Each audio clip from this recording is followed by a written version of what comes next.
কোরবানির দিন কোন সময় পর্যন্ত না খেয়ে থাকবে? কোরবানি করার আগ পর্যন্ত কিছুই খাওয়া যাবে না? ভাই ফায়েজ আহমদ, কোরবানির দিন দিনের প্রথম খাবার কোরবানির গোশত হওয়া এটি মুস্তাহাব। রাসূল করিম সাল্লাল্লাহু আলাইহি সাল্লামের আমল থেকে এটি সুস্পষ্টভাবে পাওয়া যায়। তিরমিজি এবং মুসনাদ আহমদ সহ বিভিন্ন হাদিসের কিতাবে রয়েছে যে নবী করিম সাল্লাল্লাহু আলাইহি সাল্লাম ঈদুল আজহাতে কোনো কিছু খেতেন না বাসায় এসে কোরবানির গোশত প্রস্তুত হওয়ার আগ পর্যন্ত। বিভিন্ন সালাফ থেকে উক্তি পাওয়া যায় যে কোরবানির গোশতটা এটি মূলত তো আমরা আল্লাহকে দান করে দিয়েছি, আল্লাহর উদ্দেশ্যে পশু জবাই করেছি, তারপর আল্লাহ তাআলা সেটা আমাদেরকে খেতে দিয়েছেন। কেমন যেন আল্লাহর পক্ষ থেকে এটি মেহমানদারি।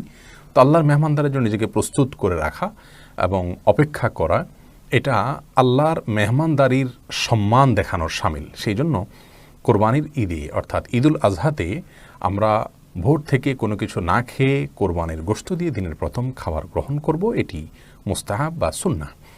কিন্তু এটি না করলে যে কোনো গুনাহ হয়ে যাবে এমন নয়। কেউ যদি ডায়াবেটিসের রোগী হন অথবা অন্য কোনো কারণে তার খেতে হয়, তিনি খেতে পারেন।